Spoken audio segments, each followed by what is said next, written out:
말씀은 우리 구약성경 창세기 50장입니다. 창세기 50장 15절부터 22절, 21절까지 우리 창세기 50장 15절부터 21절까지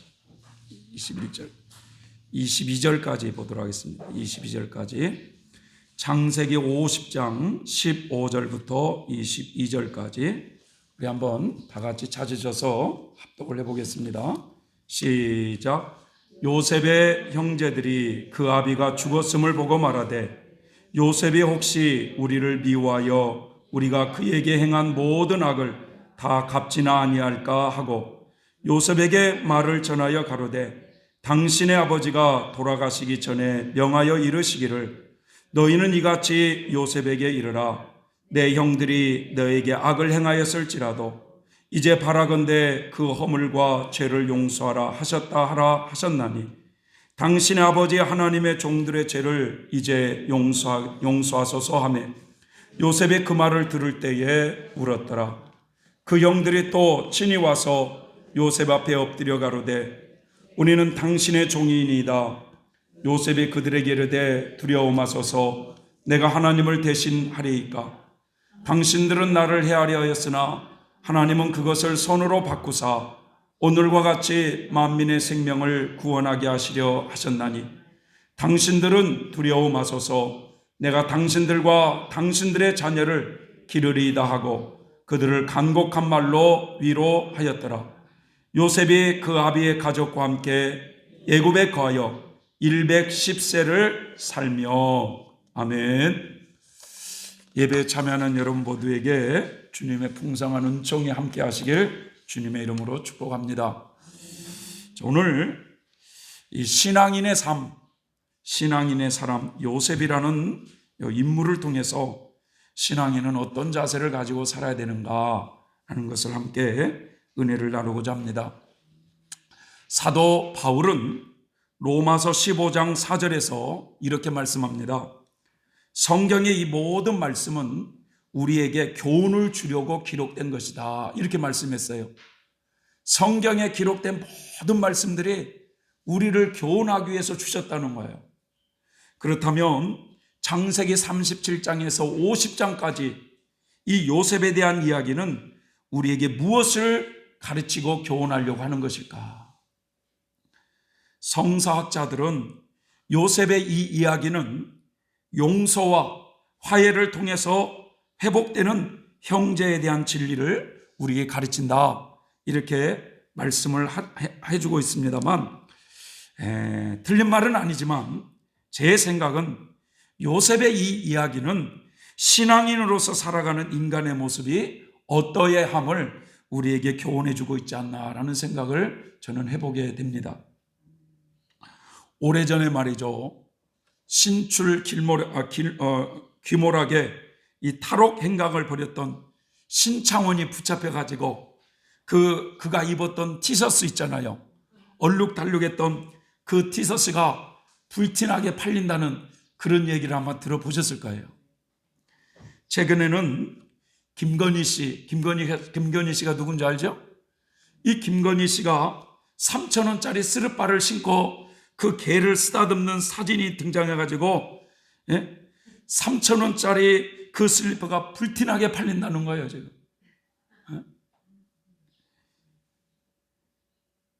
그러니까 인간의 좋은 모델이 없으니까 누구를 본받으며 살아야 될지를 모르는 거예요 사람들이.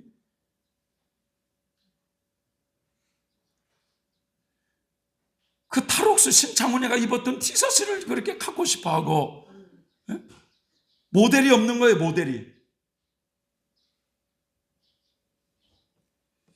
그만큼 사람들은 지금 정신적으로 공허하고 여러분 감각적인 것을 잡으려고 몸부림치고 있다는 거예요. 여러분 우리는 신앙인으로서 인생의 좋은 신앙인의 모델을 만난다고 하는 것은 큰 축복이 아닐 수가 없습니다. 우리가 우리의 인생을 요셉이 살았던 인생의 그 모델로 우리가 삼고 그 요셉처럼 이렇게 삶을 살아간다면 하나님 앞에서 반듯하게 살아갈 수 있는, 많은 도움을 받을 수 있는 인생의 모델이 요셉이라고 저는 생각이 들어요. 요셉은 어린 시절, 여러분 17년을 뺀 나머지 93년이라는 세월은 남의 나라에서 이방인으로서 외롭게 살다가 죽음을 맞이했던 분이십니다. 요셉이 110세에 죽었는데 17살 때 아버지와 헤어지고 난 다음에 머나먼 이방 나라에 가서, 아는 사람 한 사람도 없는 이방 나라에, 그것도 노예 신분으로 가서 거기서 외롭게 인생을 사신 분이셔요. 부모 형제와 고향을 떠나 아무도 모르는 낯선 땅에서 여러분 유배자의 삶을 사는 사람입니다. 하지만 그는 그 유배자의 그 삶을 순례자의 삶으로 승화시켜 하나님과의 함께하는 인생을 살았던 사람이에요.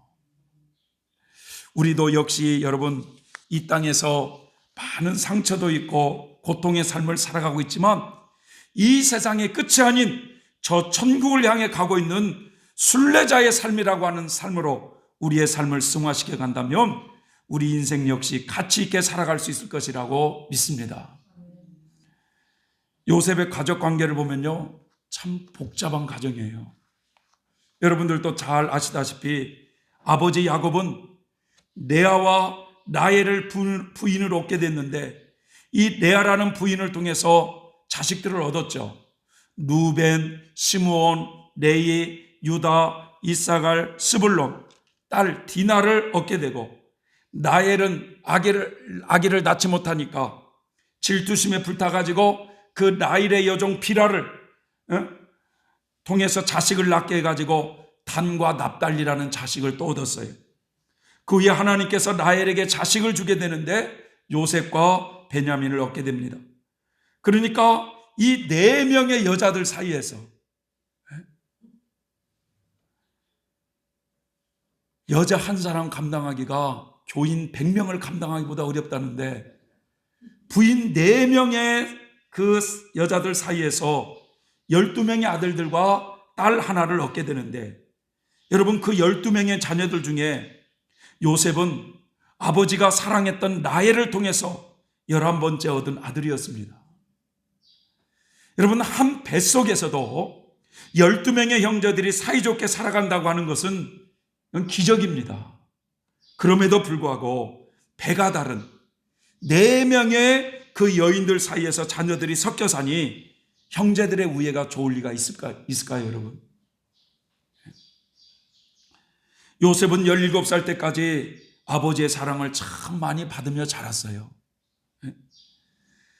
이상하게 다른 자녀들보다도 요셉을 더 사랑해서 요셉에게는 항상 좋은 것을 입혔다는 거예요. 좋은 것을. 다른 자녀들에게는 10,000원, 2만 원짜리 티셔츠를 입혔으면 요셉에게는 뭐 나이키 모습이 있다든지 뭐 코뿔소 모양 있는 그런 메이커를 사서 입힌 거예요.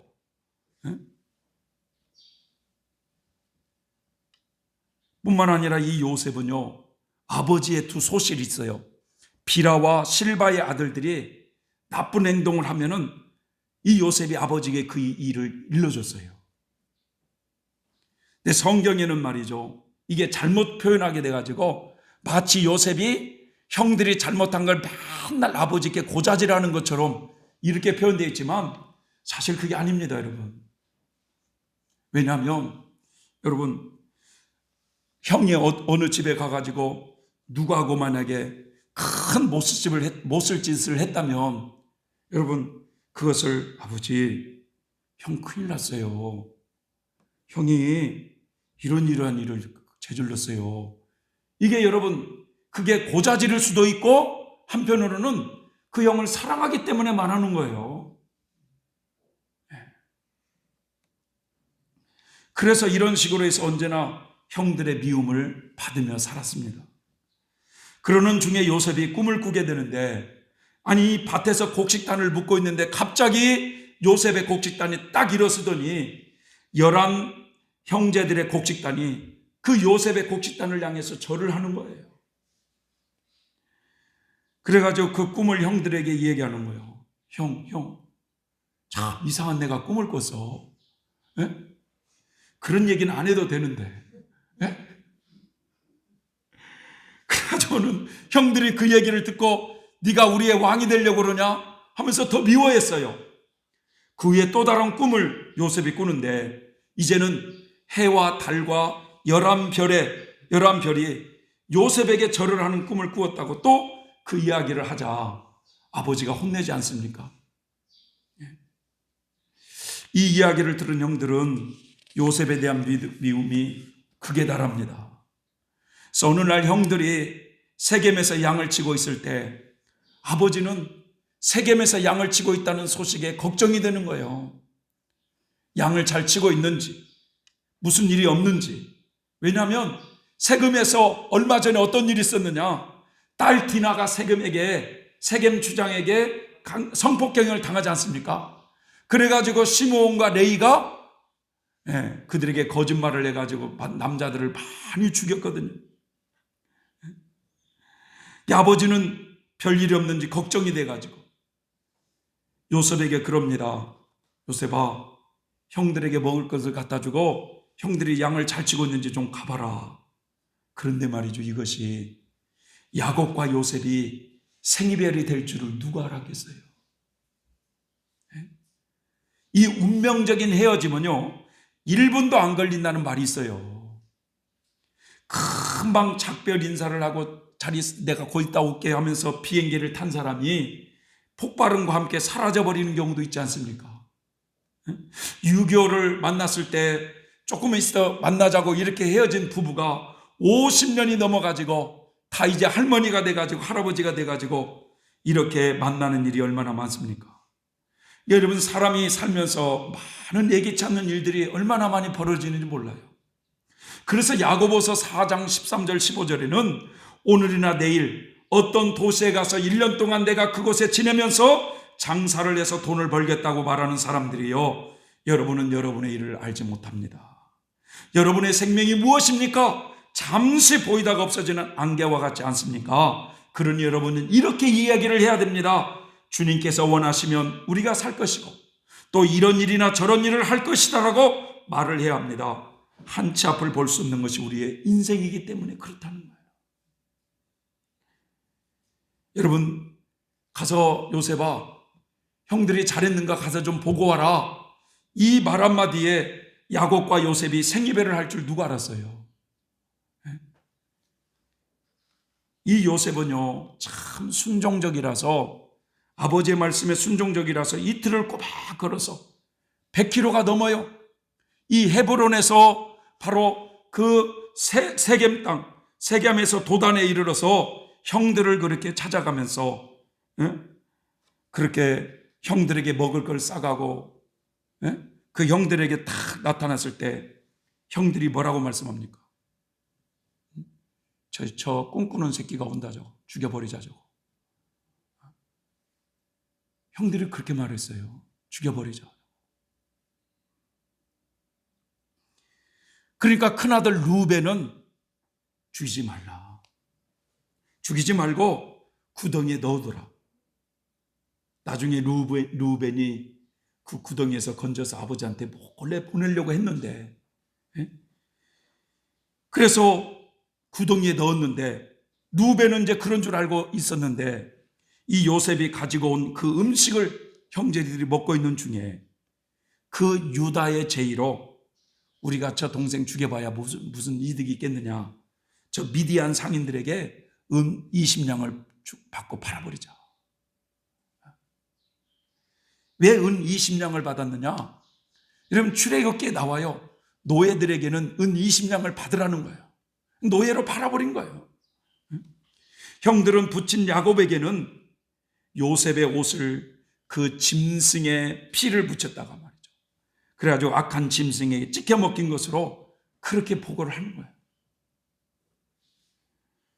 먼 옛날 야곱이 그의 아버지 이삭을 속일 때, 여러분, 형 에서의 옷을 입고 염소고기로 요리를 들고 가던 눈먼 아버지 앞에 그 아버지를 속이더니 세상에 지금은 그 야곱의 자녀들이 그 요셉의 옷에다가 염소의 피를 발라가지고 야곱 앞에 서 있는 모습을 봅니다. 여러분, 이 속임수를 쓴 사람이 결국 속임수로 당한다는 속담이 있습니다. 반드시 데려주고 말로 받게 되어 있어요. 자식들이 뭐라고 말씀한 줄 아세요? 아버지, 우리가 이 피 묻은 옷을 주었는데 이거 혹시 당신 아들 옷 아닙니까? 자식들이 그렇게 얘기하는 거예요. 아버지는 그 옷을 보자마자 요셉이 짐승들에게 찢겨 죽었다고 하면서 통곡을 해요. 여러분, 그때부터 창세기 45장에서 요셉이 애굽의 총리가 되어 살고 있다는 소식을 들을 때까지 13년이라는 세월 동안 야곱은 여러분 사는 게 아니었습니다. 알데들은 애통해 하는 아버지를 위로하려고 하지만 야곱은 그 위로를 거절했어요. 요셉은 드디어 이제 노예 신분이 되어서 먼 이국 땅에 애굽의 시대장 보디발의 집에 종으로 들어가게 됩니다. 보디발은 바로의 신하였고 왕궁 경호 대장이었어요. 그런데 요셉은 그 집에서 비록 노예였지만 굉장히 충성스럽게 성실하게 봉사하는 가운데 하루하루를 살아가고 있는데 보디발이 보니까 하나님이 저 종과 함께하고 있다는 것이 느껴진 거예요. 여러분의 삶을 가만 누군가 보니까 야, 저분은 하나님이 함께하고 있구나. 이게 느껴지더라는 거예요. 우리 김재 집사님을 누가 보니까 야, 저분은 하나님이 함께하고 있구나. 이게 보디발에게 느껴졌다는 거예요. 그래서 이 보디발이 말이죠, 자기의 모든 것을 요셉에게 맡기는 거예요. 아니, 이 요셉이라고 하는 이 종 때문에 집안이 잘 돼가는 겁니다. 하나님으로부터 복을 받고 있어요. 그래서 이제 가정의 모든 그 살림을 요셉에게 맡기고 자기 소유를 다 그 손에 위임을 했어요. 그런데 이 시간이 흐르자 주인의 아내가 요셉에게 점점 쌍꺼풀을 하면서 눈길을 주기 시작하는 거예요. 어느 날 주인의 아내가 요셉에게 이렇게 말합니다. 나와 같이 자자. 그러나 요셉은 거절을 했어요. 요셉의 주인의 아내에게 말하길, 제 주인께서는 이 집의 모든 것을 저에게 맡기셨습니다. 주인께서는 마님만 빼놓고 모든 것을 저에게 맡기셨습니다. 마님은 주인의 아내이기 때문입니다. 그런데 제가 어떻게 그런 나쁜 일을 할 수 있겠습니까? 저는 하나님께 죄를 지을 수는 없습니다. 저는 하나님을 두려워하는 사람입니다. 이렇게 말을 해요.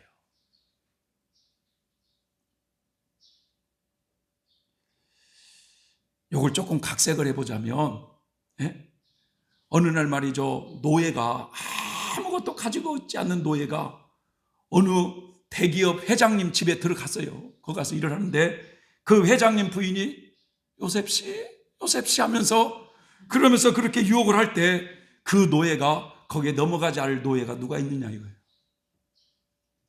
그런데요, 요셉은 신앙인으로서 하나님을 두려워했다 이거예요.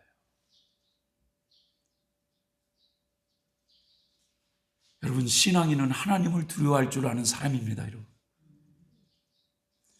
항상 하나님이 좋으신 하나님만 생각해서는 안 돼요. 하나님을 두려워할 줄 알아야 돼요.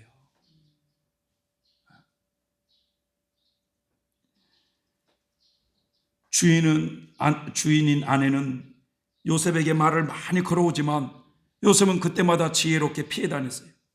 그런데 어느 날 주인의 아내가 요셉의 옷자락을 붙잡는 거예요. 나와 같이 자자.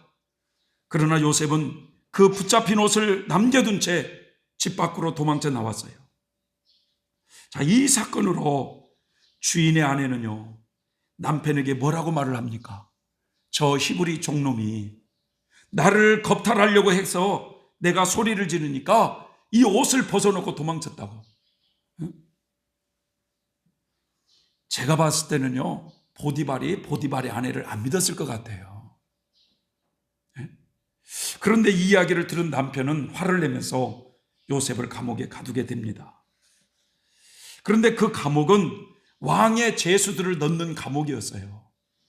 근데 이 요셉은 감옥에서 그렇게 하루하루 있게 되는데, 한번 생각해 보세요. 요셉이 왜 이렇게 일이 안 풀리는 거예요, 도대체 이게? 형들에게 미움을 당해가지고 완전히 머나먼 이국 땅에 노예 신분으로 와서 팔려가서 거기서 좀 성실하게 일했더니 좀 일이 풀리는가 싶더니 또 웬 마님이 유혹을 해가지고 감옥을 가게 되니 왜 이렇게 일이 꼬이기만 합니까, 이게? 그런데 그곳에 감옥에서도 하루하루 살고 있는데, 그곳에서도 하나님은 요셉과 함께하고 계셨다고 말씀하고 있어요. 그래서 요셉은 간수장의 마음에 들어가지고 이 감옥에 있는 모든 재소수를 간수장이 간섭하지 않고 요셉에게 다 맡겼다는 거예요. 그것은 하나님께서 요셉과 함께 하셨기 때문이었습니다. 이 일이 있은 뒤에 이집트 왕의 신하 가운데 이 두 사람이 왕의 미움을 사가지고 그 감옥에 들어오게 돼요. 근데 한 사람은 왕에게 항상 포도주를 바치던 신하였고, 한 사람은 음식을 바치는 신하였어요. 그런데 여러분, 이런 사람들은요, 가장 중요한 사람들이거든요. 왜냐? 그 포도주에 독약을 넣어가지고 언제든지 왕을 죽일 수 있는 사람들이기 때문에 왕의 신임을 받지 않는 사람은 그렇게 세울 수가 없어요. 그런데 왕의 미움을 받아가지고 음식을 왕에게 대접하고 포도주를 바치던 두 신하가 감옥에 들어오는데, 어느 날 이 감옥 안에 두 간원이 꿈을 꾸게 돼요. 그래서 이 꿈으로 인해서 고민하고 있던 그들에게 꿈을 해석해 주었고, 2년이 지난 후에 이제 또 바로의 꿈을 해석해 줌으로써 일약 석방이 되어가지고 애굽의 총리 대신이 됩니다. 여러분, 그 기간이 13년이라는 세월이 흘렀어요. 그리고 애굽의 제사장 보디베라의 딸 아스낫과 결혼해서 므낫세와 에브라임을 낳습니다.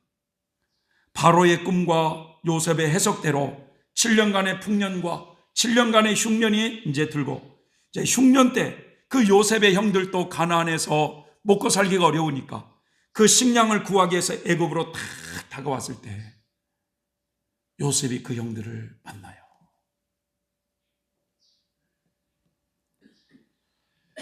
여러분, 요셉은 형들에게 자신을 드러냅니다. 얼마나 형들이 놀랬겠어요, 여러분? 요셉이 이렇게 말해요. 내가 요셉이에요. 형님들, 내가 요셉이에요. 하지만 이제 염려하지 마세요. 저를 이곳에 판 일로 마음 아파하지 마세요. 하나님께서 저를 형님들보다 먼저 이곳으로 보내셔서 사람들의 생명을 구하게 하신 것입니다. 하나님께서 보낸 것입니다. 하나님께서는 형님들과 형님들의 자손들이 살아남도록 하려고 저를 먼저 이곳에 보내신 것입니다. 그러니 저를 이곳에 보내신 분은 형님들이 아니라 하나님이십니다. 부친 야곱을 모시고 이곳에 오게 해서 이제 자기 그 가족들을 애굽 고센 땅에 이주시키는데 성공하면서 자기 아버지 장례식을 애굽의 국장같이 치르고 요셉이 110세에 세상을 떠났으나 모세가 그 이스라엘 백성을 거느리고 출애굽을 할 때 이 요셉의 유고를 들고 나왔다는 사실이에요. 여러분, 야곱의 인생과 요셉의 인생을 비춰보면요, 야곱의 삶은요, 이분은요 세상 것에 대한 집착의 진념의 사람이에요. 야곱은요. 그래서 이 장자권에 대한 진념으로 속임수를 써가지고 아버지의 축복을 받아내려고 형의 복수가 무서워서 집을 떠나게 됐고, 그 이후로는 사랑하는 어머니를 다시는 못 봅니다. 사랑하는 여인과 결혼하겠다는 진념으로 그 인색하고 고약한 외삼촌 집에서 20년을 고생해야만 했어요. 야복강에서 대면한 천사와 씨름하며 축복을 받아내려고 하는 진념으로 평생 저른바리가 되어버렸고요. 성급하게 잔인한 자녀들이 세겜 남자들을 죽이는 바람에 언제 그들이 복수할지 몰라 마음을 졸이며 살아야 했던 야곱이었어요.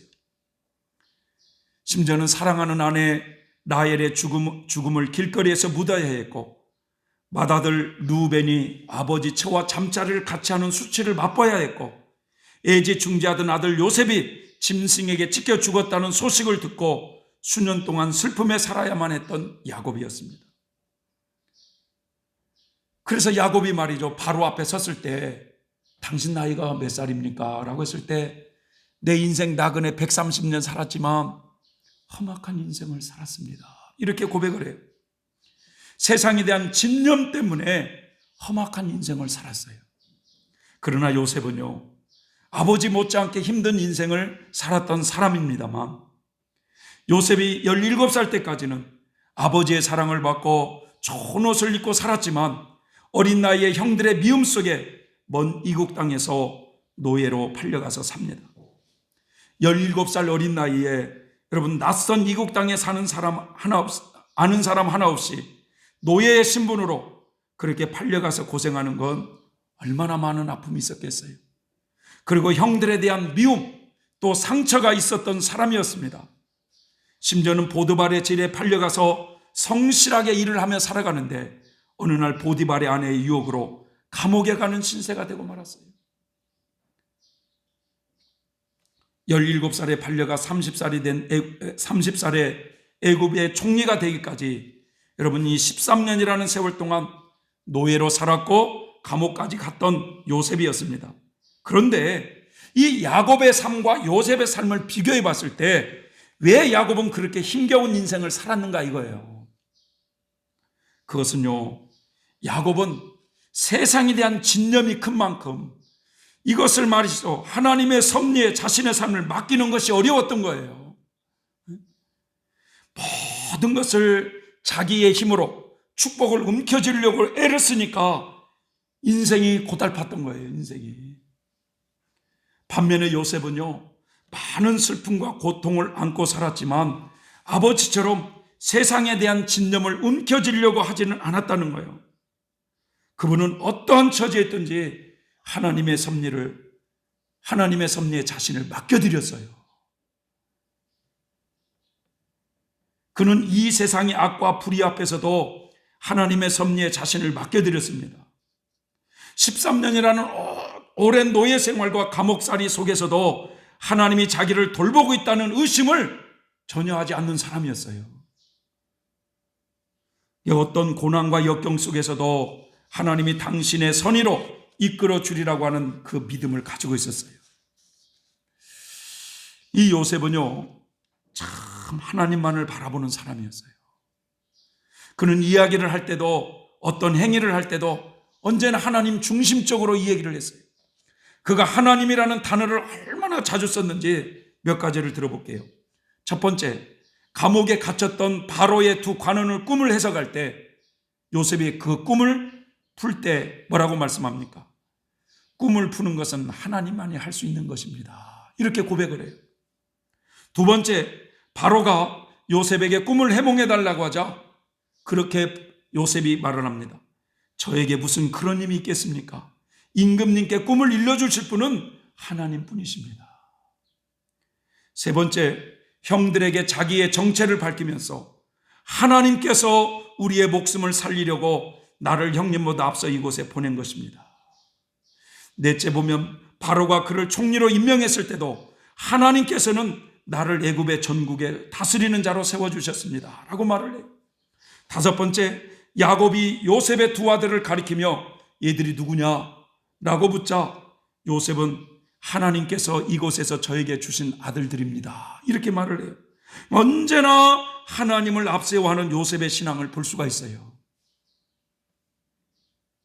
요셉과 야곱의 인생에서요, 똑같이 고생하고 어려움이 있지만 여러분, 인생을 순조롭게 산 요셉은요, 하나님의 섭리에 자기 인생을 맡겨드릴 때 하나님이 늘 동행하면서 형통케 해주셨다는 거예요. 여러분, 인생을 순조롭게 살기를 원하십니까? 순조롭게 살기를 원하십니까? 네?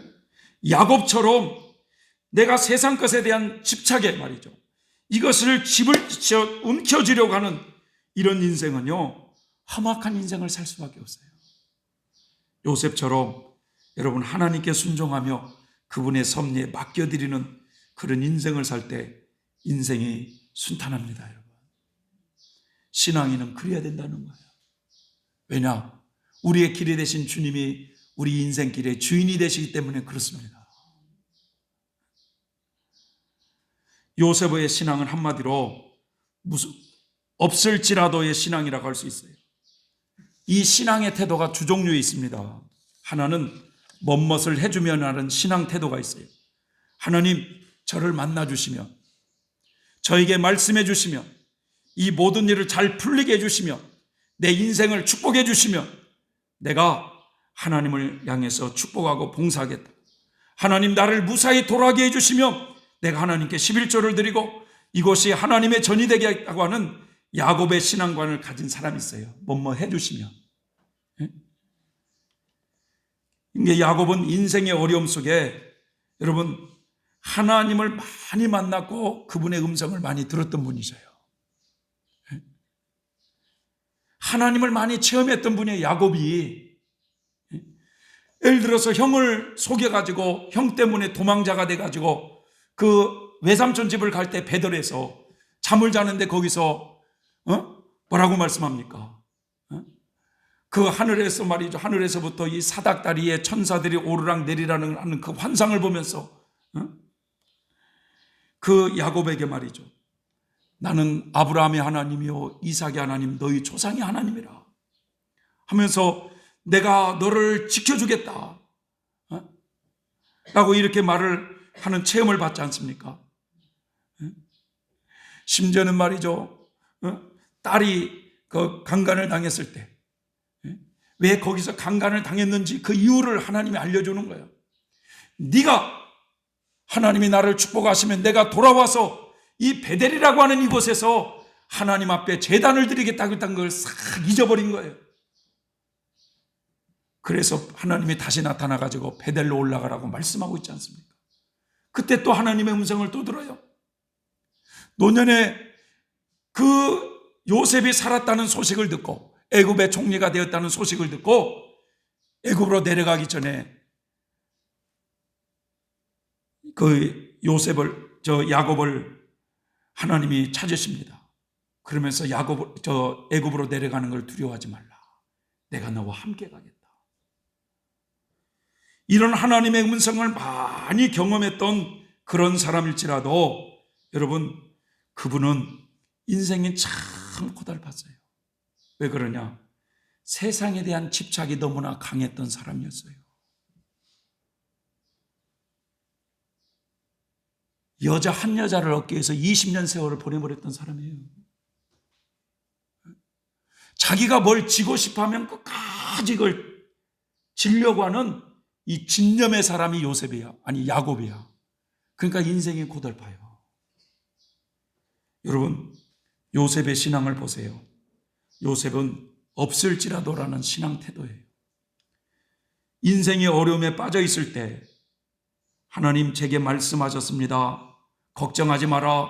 너는 죽지 않을 것이다. 이런 말씀은요, 요셉의 인생 속에 한 번도 없어요. 한 번도. 하나님의 음성을 들었다는 얘기가 한 번도 없어요. 아니 세상에 여러분, 그 애굽으로 낯선 땅에 노예로 팔려가면 하나님이 사랑하는 딸아, 많이 사랑하는 아들아, 내가 너와 함께하마, 뭐 이런 한마디라도 줄 수 있잖아요. 야곱에게 그렇게 많이 말씀하셨던 하나님이. 근데 요셉에게는 전혀 그게 없어요. 하나님의 체험을 했던 건 꿈 두 번 꾼 거. 꿈 두 번 꾼 거.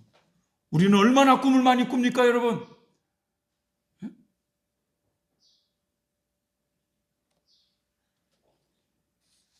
그럼에도 불구하고 그는 하나님을 신실하게 신뢰했던 신앙인이었어요.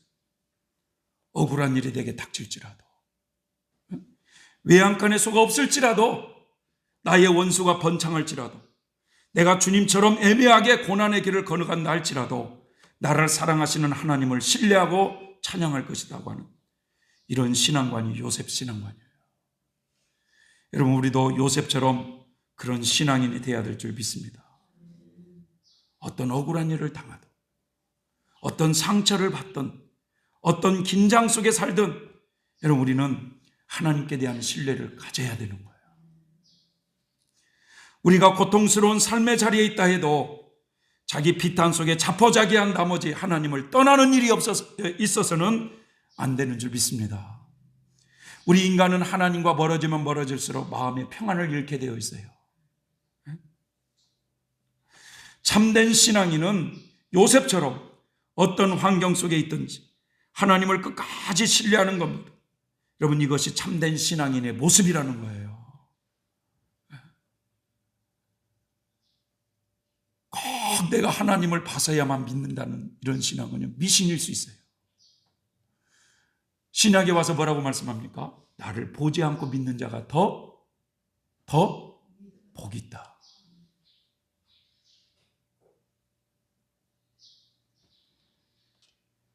신앙인은요, 하나님이 나와 함께 하심을 믿어야 돼요. 내가 지금 고난 가운데 있다 할지라도 하나님은 나와 함께 하고 계시다. 이게 요셉 신앙이네요. 요셉의 신앙. 요셉의 신앙인은요, 요셉처럼요, 상처와 미움을 여러분 용서할 줄 아는 사람이 신앙인이거든요. 악으로 갚는 것은 여러분 더 분쟁만 일어나게 되어 있어요. 형들에 대한 미움, 그렇게 살려달라고 소리쳐도 모른 체하며 자신을 은 20냥에 팔아버든 그 형들을 여러분 요셉은 용서할 줄 알았어요. 요셉이 애굽의 총리가 되어서 형들에게 자신을 소개할 때 뭐라고 말씀합니까? 아버지를 속히 이곳에 모셔오세요. 제가 아버지의 노년을 섬기겠다는 거예요. 참 신기한 건요, 요셉이 17살 때까지 아버지의 귀여움을 받고 살았지 않습니까? 그런데 요셉이 총리가 돼가지고 아버지를 애굽 땅에 모셔올 때 그 요셉의 손 안에서 아버지가 17년을 여러분 보살핌을 당합니다. 참 하나님의 섭리는요, 여러분, 그 요셉을 그렇게 아버지의 사랑을 받게 하더니 나중에 그 야곱의 노년을 요셉이 똑같이 17년을 그렇게 보살피는 거예요. 여러분, 우리 신앙인은 부모를 잘 공경해야 될 줄 믿습니다. 잘 섬길 줄 알아야 돼요, 부모를.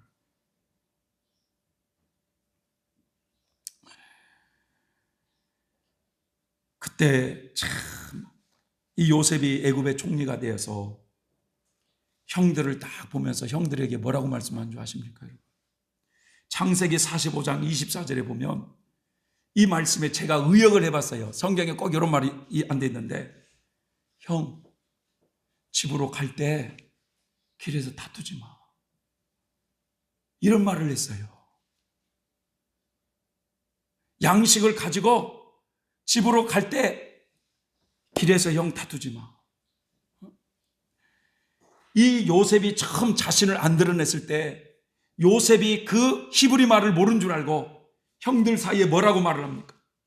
내가 뭐라고 그랬냐고, 요셉을 죽이지 말라고 그랬지 않냐고 막.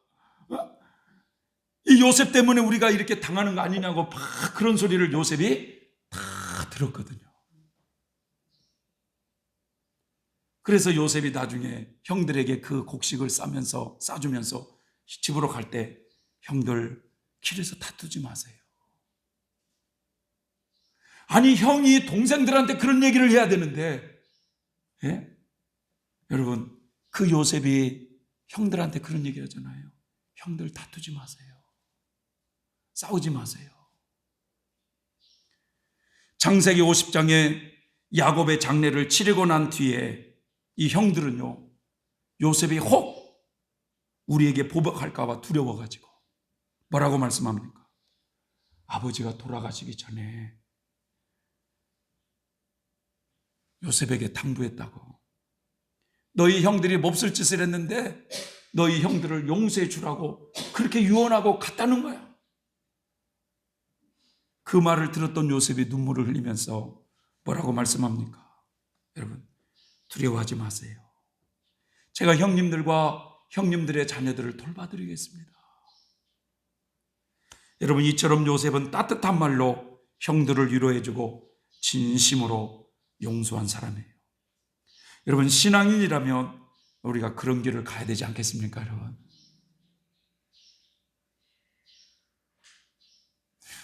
우리가 기도하면 하나님의 음성을 들었다, 봤다, 별별 얘기를 하는데도 고집은 세가지고 용서할 줄 모른다면 이게 무슨 신앙이에요? 내가 이만큼 상처를 받았으니까 저 사람도 상처를 받아야 된다, 보복하려고 하는 이런 심정을 가졌다면 이게 여러분 무슨 신앙인이겠습니까? 여러분, 우리는 예수 그리스도 안에서 그 모든 어둠은 다 끊어져야 될 줄 믿습니다. 남을 미워하고자 하는 이 마음, 남은 상처에 있어가지고 보복해주고자 하는 이런 마음들이 광야에서 이게 다 끊어져야 여러분 우리가 하나님 나라에 들어갈 수 있는 거 아니겠어요, 여러분? 주님이 우리에게 가르쳐준 것처럼 아버지, 저들을 용서해 주세요. 저들은 알지 못하여 저러니까 저들을 용서해 주세요.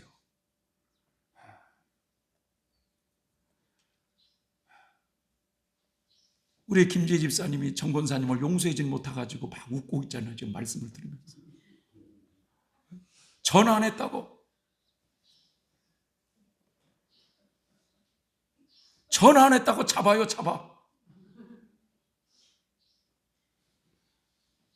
신앙인은 전화 안 해도 섭섭이가 타지 않아야 될 줄 믿습니다. 사랑하는 성도 여러분, 이 광야와 같은 이 세상을 살면서 우리가 누구나 고통이라고 하는 것을 피해갈 수는 없지만 여러분, 그래도 인생을 순탄하게 살고 싶어 한다면 우리는 요셉처럼 여러분 우리의 삶을 하나님의 섭리에 맡겨드려야 되는 거예요. 어려움이 와도 맡겨드려야 돼요. 네? 우리는 아직 온전히 다듬어지지 않는, 어떻게 보면 이 조약돌이에요, 조약돌. 이 조약돌에 우리를 비유할 수 있어요. 그런데 그 조약돌을 우리를 다듬어 가시는 분은 그 예술가이신 예수 그리스도이셔요. 그분의 손에 우리는 들려있는 사람들이에요.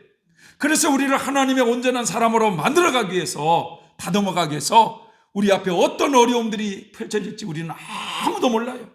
다만 그분만이 알 수 있어요. 그런데 여러분, 그분께 우리의 인생을 맡겨드릴 때 여러분 우리의 삶이 순탄할 줄 믿습니다.